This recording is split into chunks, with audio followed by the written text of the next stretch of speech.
အားလုံးပဲမင်္ဂလာပါကျွန်တော်ဒီနေ့လက်ထဲရောက်နေတဲ့ကားတော်လေးကတော့ကျွန်တော်တို့ Toyota ရဲ့လူကြိုက်များတဲ့ Verifier ပေါ့နော်ကျွန်တော်တို့ဒီပြောမယ်ဆိုကျွန်တော်တို့ FF နဲ့တူတူပဲပေါ့နောက်မှရှိနေတယ်ကျွန်တော်တို့ Verifier လေးအကြောင်းပြောပြပါမယ်ပေါ့ Verifier ကျွန်တော်တို့2008မှာစပြီးတော့မှထွက်တယ်ကျွန်တော် FF နဲ့ Verifier နဲ့ကျွန်တော်တို့ဖေးသူမအေခွဲလို့ပြောလို့ရတယ်ဘာလို့လဲဆိုတော့နက်ကစအကုန်တူတူပဲကျွန်တော်တို့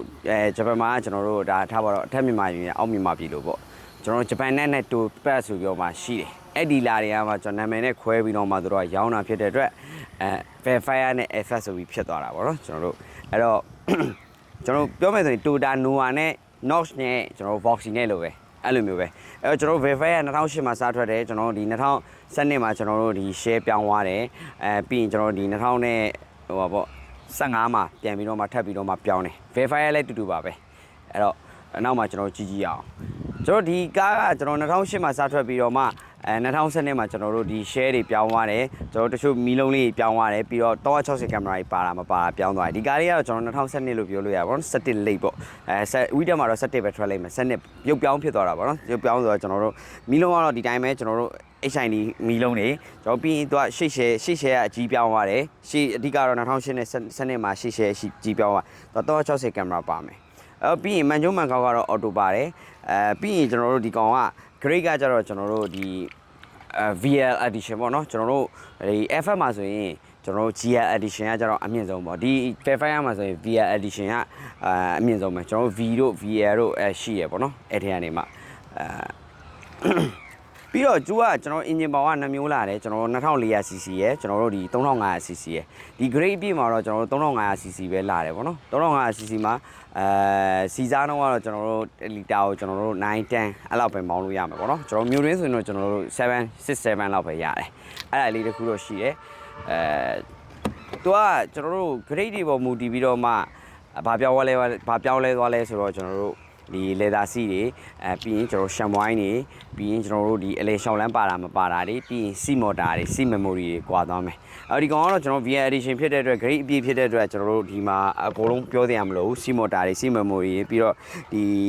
စီမော်တာတွေအပြည့်ဖြစ်သွားမယ်ပြီးရင်ဒီထိုင်ကုန်အပူပေါ့နော်ထိုင်ကုန်အပူပါသွားမယ်ကျွန်တော်တို့ဒီအနောက်ထိုင်ကုန်တွေလည်းမော်တာဖြစ်သွားမယ်ဒီအရှိဒီနောက်မီတာတွေရောအကုန်လုံးပေါ့နော်မော်တာတွေဖြစ်သွားမယ်အဲ့ဒါဖြစ်သွားမယ်ပြီးထိုင်ကုန်ကကျွန်တော်ကတ်ချင်နေဆိုတော့ဒီဟာကိုဆွဲကတ်လိုက်လို့ရတယ်အလေရှောင်းလမ်းမထည့်ခြင်းလည်းရတယ်ပေါ့နော်ဒါပေမဲ့အနောက်ကိုတော့ထိုင်ကုန်ဖြစ်တဲ့အတွက်ထည့်ကိုထည့်မှရမှာပေါ့ကျွန်တော်တို့ဒီပြီးရင်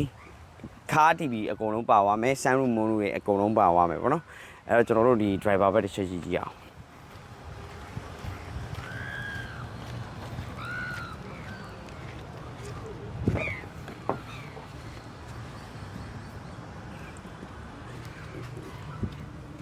ကျွန်တော်ဒီဘက်မှာတော့ဟိုအများကြီးတော့ပြောင်းလဲမရှိဘူးသူကဘာဖြစ်သွားမလဲဆိုတော့ကျွန်တော်တို့ 4wheel ကိုမှဟိုဟာကျွန်တော်တို့ transfer နဲ့ပါတယ်ဖြစ်တဲ့အတွက်ပို့ပြီးတော့မှအားတာကြလည်းရှိတယ်ပေါ့နော် 4wheel ထည့်ပြီးတော့မှမောင်းလို့ရတယ်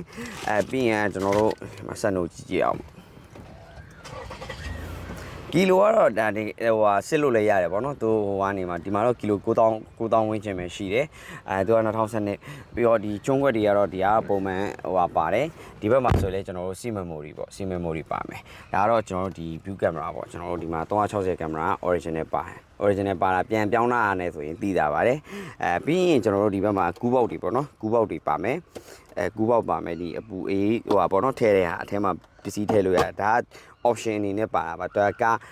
အကုန်လုံးမှာမပါဘူးပေါ့နော်ကျွန်တော်တို့ဒီဘက်မှာကျော်ပြီး cruise control ပါမယ် cruise control ကကျွန်တော်တို့ဒီ 2.5 တွေမှာဆိုမပါတဲ့ကားတွေလည်းရှိရယ်သူကကျွန်တော်တို့ဒီမှာ nano လေတန်းနဲ့ဆက်လိုက်ပါမယ်ပြီးတော့ဒီ room တွေကတော့ဒါတော့ပုံမှန်တိုင်းပါမယ် smacky push up ဖြစ်သွားမယ် manual မှာကော auto မှာလည်းထားလို့ရ eco မှုလည်းထည့်လို့ရ eco ကနှစ်ထပ်ပေါ့ကျွန်တော်တို့နှစ်ထပ်ဆိုတာဒီမှာလည်းထည့်လို့ရတယ်သူကကီလိုRPM 2000အောက်မှာမောင်းနေလေ eco မှုနဲ့ကျွန်တော်ဒီမှာ base slide တော့ပေါ့ slide တော့ motor နှစ်ဖက်လုံးပါမယ်ဒီဘက်လည်းပါမယ်ပြီးရင်ကျွန်တော်ဒီဘက်မှာလည်း slide တော့တစ်ဖက်ပါမယ်နှစ်ဖက်ပါမယ်ပြီးရင်နောက်ဘုံ motor လည်းပါမယ်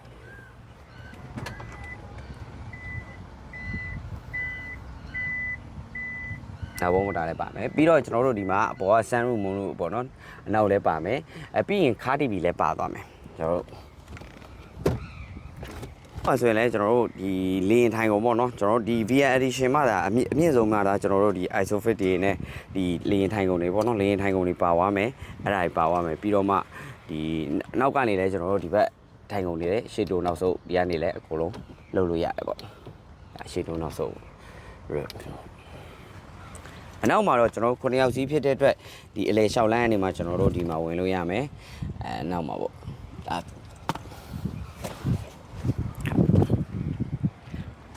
ကျွန်တော်တို့ပစ္စည်းထည့်တဲ့နေရာကတော့ဒါပုံမှန်ကျွန်တော်တို့ FF သုံးတဲ့လူတော်တော်များများသိတယ်ဟိုကျွန်တော်တို့ဒီအနောက်မှာတော့ပစ္စည်းထည့်တဲ့နေရာကတော့ဟို900လီတာလောက်ကတော့ဆန်တယ်ပေါ့နော်900လီတာလောက်ဆန်မယ်ကျွန်တော်တို့ FF နဲ့ဒီ Verifier တို့ FF နဲ့တို့ကတော့ပတ်သက်ပြီးတော့တော်တော်များများပြောစရာမရှိဘူးဒီကောင်ကကျွန်တော်တို့ဟိုဘယ်လိုပြောမလဲ 4 week ဖြစ်တာလေးတစ်ချက်ပဲပြီးတော့အောက်ပိုင်းလည်းတော်တော်လေးကိုဟိုဟာဖြစ်နေတယ်ကျွန်တော် OC လည်းအများကြီးကျန် original C လည်းတော်တော်ကျန်သေးတယ်ပြောရမှာပေါ့နော်ဟိုကတော်တော်လေးကောင်းပါတယ်ပြောမယ်ဆိုရင်တော့grade ကတော့ပြည့်တာဆိုလို့သူ့ထပ်ပြီးတော့မှ grade ပြည့်တာဆိုလို့ဘာဖြစ်သွားလဲဆို auto parking တစ်ခုပဲမပါတော့ကျန်တာအကုန်လုံးအပြည့်ပါတယ်ပြီးတော့နံပါတ်ကလည်း P တန်းဖြစ်တဲ့အတွက်အခရာလည်းမြင့်တယ်2012ဖြစ်တဲ့အတွက်ဟို model လည်းမြင့်တယ်ပေါ့နော်